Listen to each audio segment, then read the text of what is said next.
Maray na aldaw mga Bicolano, Bicolana. So since na-invite kita sa usad na kaunan, Santo Sentrong Bato, syempre say man kita nabuko pa man sikat para dari tayo pagpaunrahan. Sa matuod talaga, perang aldaw na di video sa di gallery ko. Nalulupa na basang diri ko pa na-upload. As usual, gamit na naman na mo ading e-bike. Maray man kaya kapag e-bike ka gamit, tadawa pa una, mas nababayad mo agayon kabyo sa pag-aagyan. So bali, on the way na kami saan pa ba to? So time check, 4:45 na palan ka mga oras na adi. Oras dapat nga ni namong galin 3 p.m. Malabag, adi tamig alas 5 na.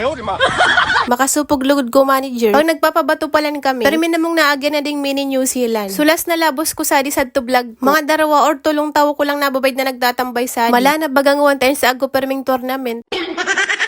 Kadakul na kading mga tao sa di. Pag-una ko ani ko na mga nagbubula. Pero buko man ata, taag ko kaya sa di mga nagbabalibol kaya ag mga nagsisilo. Bali ko last na Domingo pa pala na di video na adi sa di gallery ko. Kung dakul na nababayad mong tao, what more pa kaya ngawan o kaya udma, ta weekend na kaya baga. Sikat na talaga di mini New Zealand nira. Wala naka-crowded unlike kung mga unang pag-iyan na. Nauda pa masyadong tao. So fast forward na tulos kita. Ganing buko masyado maabading video. Nakaabot na palan kami sa di Sentrong Bato. Sa mga nag-uunga palan kung taga-sari ako. Taga-Batuman po ako pero lakeside. Ibig sabihin po kahan kung sa di Sentrong Bato. Kami po sa Duluyo kading rano. So sadi pala na mo otro pinarada sa e-bike kanda ki sir na si Dan. Para mai-charge muna ading service na mo. Siguro bistado naman ninyo di si sir ta permi ko ding iniiba sa vlog. So dati po iyang maestro sa Salvacion Elementary. By the way, school uniform pala nakadaklan na tinda nila. Nakagayunan sa di kanda tago sara sa diring patahian. So in case i-visit na lang po ninyo ading shop nira. Uda kami idea kung saring upod supig-iyanan na mo. Basta sabi lang kanako. Sadto ko na mataas na building bago makaluog sa Bato Boulevard. Pagliko na mo paluog sa Bato Boulevard, nabayad ko tulos. Tama pala sa sinabi ni sir na odaman ibang mataas na building. Pag nakatindog pala ni kasadi banda, amo palan talaga di suway pa in sa Bato Boulevard. Sadi lang palan gilid mababayad mo na tulos sa Wow Inasal branch. Magkatakin lang palan sa kaadi Antiteds Special Halo-Halo. Agyagi man ako sadi pero diri ko ising ago palan sadi maray na makaunan. So in case maligaw man kamo sadi, so bali nasa baba so Antiteds Special Halo-Halo. Then nasa itaas man so Wow Inasal branch. Uturuhon ko ha, Wow Inasal branch. Buko tabi ading Mang Inasal branch.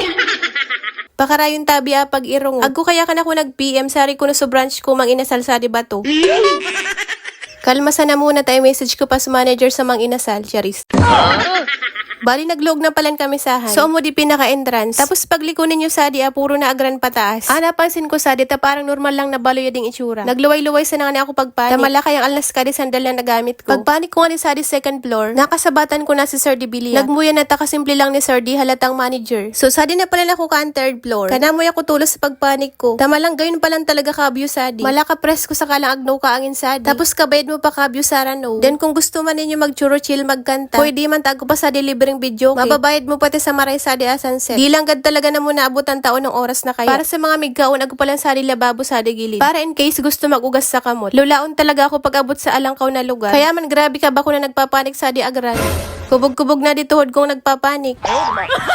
So pag-abot sa di taas, amo man na di mababayad mo. Presko na angin sa kamagayon na view. Katuninong sa di promise. Kamo sa di mag-date. Lalo na sa mga magbata. Naabungag ko nakakabayad na ibang tao, Charis. Joke lang, baka sabihin ninyo tinatawan ko kamo sa idea. So since napabayad ko naman kaninyo sa ibang video sa di, sad na in-upload ko, saka nakakamati naman kami sa alo. Kaya sabi ko kanda magkaon na muna kami. So fast forward kita, tagab inapate. Amo pala na di sa mga na-order na mo. Bali nag-order ako sa 2 sisig. Tapos the rest, chicken sa kalyampo na. Pero bukod ka di, dakol pa sa ibang putahe. Agkumasara sa di drinks, milk tea, saka syempre ading libreng sabaw. Please take note na kapag nakaabot ka sa 1.5, agkusara sa di pa libreng tote bag. Nagustuhan ko ding tote bag ni Rata Matibay. Also please take note na buko po ading libre. Para easy mo. Syempre permitting in charge ka di alang-alang.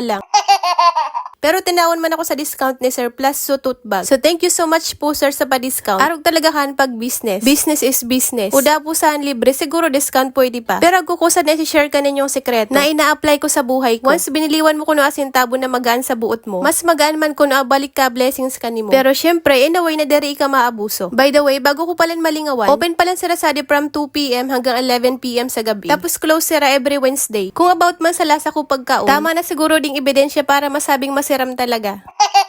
By the way, nagpe-prepare na palan kami sa di para makaulina. Since loud naman pati. So bago ko palang tapusan na ding video, shoutout muna ka din mga solid supporters ta. Namumuya talaga ako takadaklan ka follower ko. Saka mga nagsisilong mga nasa ibang bansa. Pero aside ganda, thank you so much man po sa mga silent supporter na permi nagsisilong ka ding vlog ko daw minsan lang aba. So sadi ko na muna tinatapos sa ding video. Pa-comment pa na ko kung taga-sari ka para isiko kung sari nakakaabot na ding video.